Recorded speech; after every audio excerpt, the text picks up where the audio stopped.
Welcome. So in this online tutorial, I just want to show you how to make some simple table displays. These could be used for any occasion, just for your own house or even for weddings. So what you will require is some glass containers. So I'm going to use this cube container, and also in my second demonstration I'm going to use one of the fish bowls. The secret or the trick with this design is I'm going to use these water pearls. These are available for sale on our website. So the directions is on the packet. You mix this, I'll just show you the size of the packet because it's quite tiny. So that little packet there gets mixed with 4 litres of water, and this is what you will make. You will make of these little swell gels or jelly pearls or jelly balls. And I'm just using this container here. See the way I'm just going to fill my container up. So I'm just going to place some of these, not fill it all the way up to the top. You can choose yourself. And the same with the fish bowl. I'm just going to get our fish bowl, and again I'm going to place some of these pearl balls down into the bottom of it. Now there is a small amount of water being placed into this as well, and this is to keep our flowers fresh. So for our first design, you will need 9 roses. I'm using the Freedom Rose, and what you're going to do is cut them quite short, around 12 to 15 centimetres.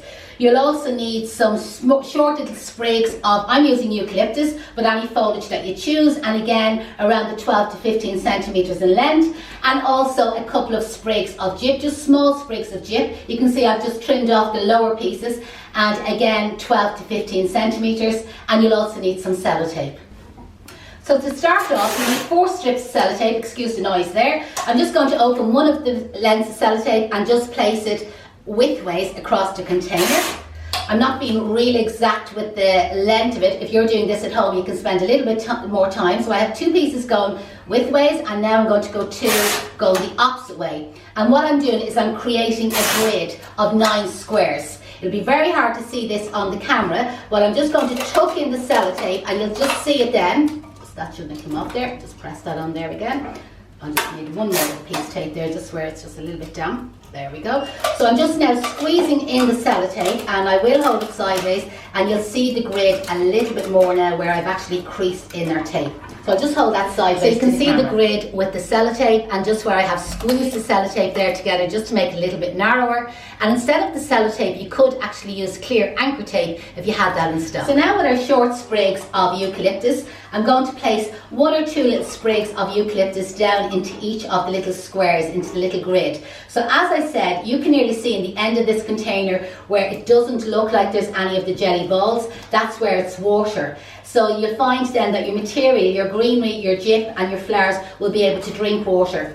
Now you could use any foliage, you don't have to use eucalyptus for this, so whichever foliage fern would be lovely to use. A little bit of the variegated pittosporum, but depending on what type of flowers you're going to use. As I said, I'm going to use 9 roses, but like 9 tulips, 9 freesias, 9 lisianthus, or again you could make the squares a little bit smaller by just having maybe 4 flowers, you know, that way, like 4 gerbils, 4 sunflowers, or using a larger container, and again choosing what flowers you want to use. So just a little bit of foliage inserted first. So next what I'm going to do is with our little stems of gyp, again down into each of the little square grids, is I'm just going to place down the little stem of gyp, and again just that it's just touching the water. Now when you're doing this at home yourself, or if you have the arrangement at home yourself, you can top it up with more water. Probably every second day just top it up with a little bit more water. You find if you put too much water in, which you can choose to do, you lose the effect of the gel balls. Now again, you could have the gel balls coming up a lot higher in your container. As I said, that little packet I showed you earlier on will make 4 litres of them. Takes about 24 hours to get like all of them to swell up, but in approximately 12 hours you are able to use some of them. So now I have my 9 Freedom Roses, and again down into the grid, in among our gyp and our foliage, I'm just going to place down the roses, and you can see already this is looking really, really nice, and it's so simple and so easy to make. And even if anybody had maybe children at home, this is something that they could join in on, and they would enjoy maybe if they were giving this as a present to maybe their mum for Mother's Day, or their granny for Mother's Day, or even a thank you present for the teachers at the end of the year. So there's our little arrangement. 9 roses, approximately 2 to 3 stems of gyp cut up into little sprigs, 1 large branch of eucalyptus just cut up into little sprigs, our swell gel balls, glass container, and a little bit of sellotape. I hope you enjoy that. So using the exact same technique, I just substituted the 9 Freedom red roses for 9 of the Memory Lane rose, which is kind of this lilac pink lavender shade. So as you can see, this would be a lovely gift for Mother's Day, but also a lovely wedding table arrangement.